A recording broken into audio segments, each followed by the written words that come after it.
Welcome, everybody, to On This Day on the Grueling Truth Sports Network. I'm your host for On This Day, Mike Goodpastor, and today, on this day, January the 1st, 1978, Roberto Duran beats Esteban DeJesus in their third and final bout. Now, this rivalry came as a surprise to everyone when it began in November of 1972. A surprise because at the time, no one expected the fistic dynamo that was Roberto Duran could lose to anybody, let alone a mere tune-up opponent. Just 5 months after establishing himself as the best lightweight in the world with a one-sided battering of Ken Buchanan, the man they called Manos de Piedra faced Esteban DeJesus of Puerto Rico in a non-title match in Madison Square Garden. It was in fact Duran's third non-title fight since becoming champion. The other two easy first-round knockouts. This was to be another quick payday and a chance to show off Roberto's prodigious talents to a New York City crowd. But as everyone quickly learned, Esteban DeJesus was no one's tune-up opponent, and he wasn't about to be just another easy knockout on Duran's record. Clever and crafty and with a dangerous left hook, he would go on to prove himself as one of the best lightweights in a decade and one of the finest boxers to ever emerge from Puerto Rico. He floored Duran with a hard left hook in the opening seconds of the match, and to the delight of his fans, went on to take a clear points victory. His compatriots celebrated as if Duran's title had been at stake, lifting DeJesus on their shoulders after the decision was announced and parading him through the stands at a venerable Madison Square Garden. DeJesus and Duran went their separate ways from there, Roberto insisting the first defeat of his career was a mere aberration, the result of his being ill-prepared, and both embarked on impressive win streaks. DeJesus notched 7 victories in 1973. Duran scored 10, including 3 successful title defenses of the championship. Now it was time for a rematch and Duran's chance at revenge, with the crowd cheering for Manos de Piedra, not DeJesus, because the second fight took place in Roberto's hometown of Panama City, and this time Duran's WBA belt would be on the line. Before the match, legendary trainer to Duran, Ray Arcel, gave Duran stern instructions on how to deal with Esteban the second time around. As Red Smith would later report, Arcel saw Roberto down and told him, when DeJesus knocked you down, you were starting to throw a right hand and he beat you to it with a hook. He'll be expecting the right hand again. I know you're angry, eager for revenge, and want to take it out as fast as you can, but don't do it. Just stick, and move until I give you the word.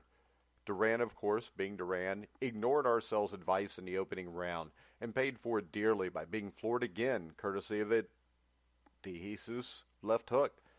But after that, Roberto boxed with controlled fury.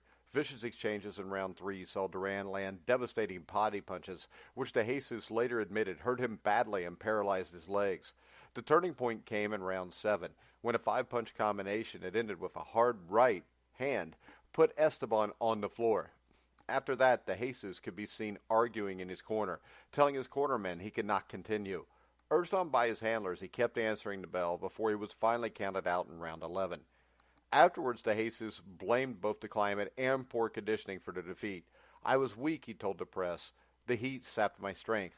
And it was true that in the second battle, it was staged at an outdoor stadium. The temperature in the ring, as Howard Cosell reported, felt like a steam bath. If I had been in better shape, remarked DeJesus, I would have beaten him. Duran replied, let him get in better shape then. When he thinks he's ready, have him call me. Next time we'll both be ready. There will be no excuses.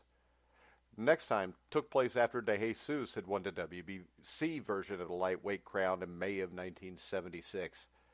Now, Duran, and the fact remained that DeJesus now boasted a world title belt and a victory over Duran.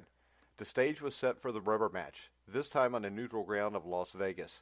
This fight would be decided once and for all who was the true king at lightweights and who was the better boxer.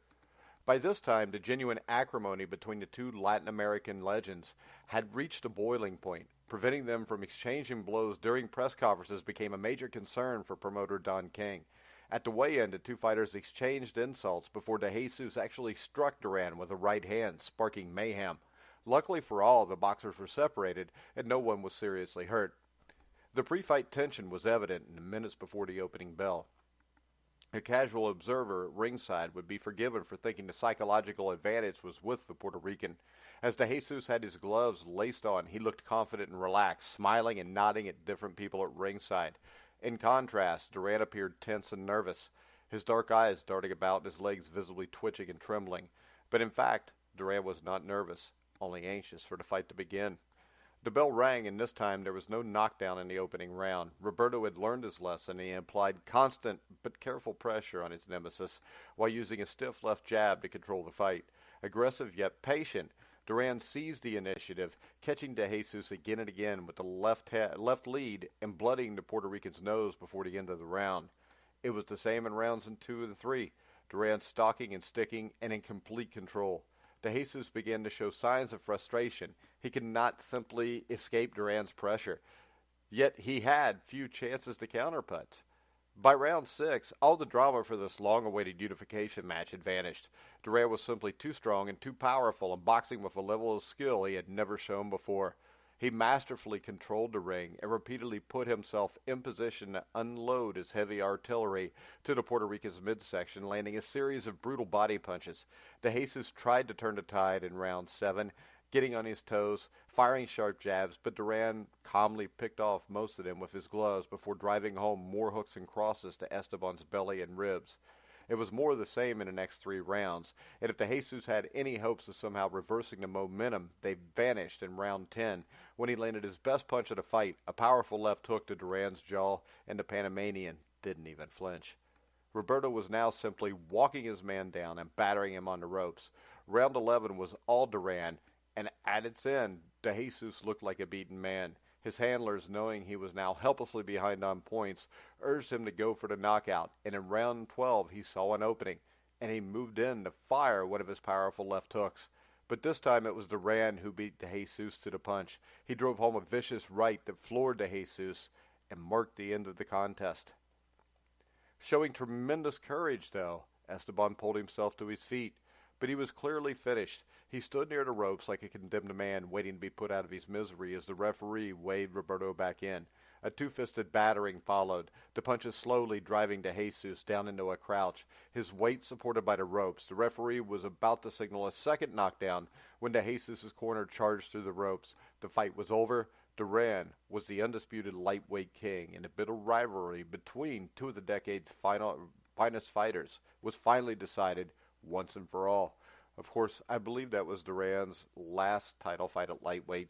He spent the next 2 years moving up with the, impetus on fighting Sugar Ray Leonard, which he did. Of course, upset Leonard in the first fight, lost to him in the Nomaz fight in the second fight. DeJesus would fight on for a few more years. I think he had to win a 13-round stoppage of Saul Mambi, which got him a title back. But he was never the same after this third fight with Roberto Duran. And Esteban DeJesus was a hell of a fighter. He just wasn't in Duran's league. But not many were, especially at lightweight, where I think Duran has to be ranked in the top 3 no matter who you are, with Joe Gans and Benny Leonard. But on this day, January the 20th, 1978, Roberto Duran beats Esteban DeJesus in the third fight of their trilogy, making Duran the undisputed lightweight champion of the world. All right, guys, you've been listening to On This Day on the Grueling Truth Sports Network. Make sure you listen every day, where we cover just about every sport and what happened on this day. So, for now, for Mike Goodpaster, you've been listening to The Grueling Truth, where the legends speak.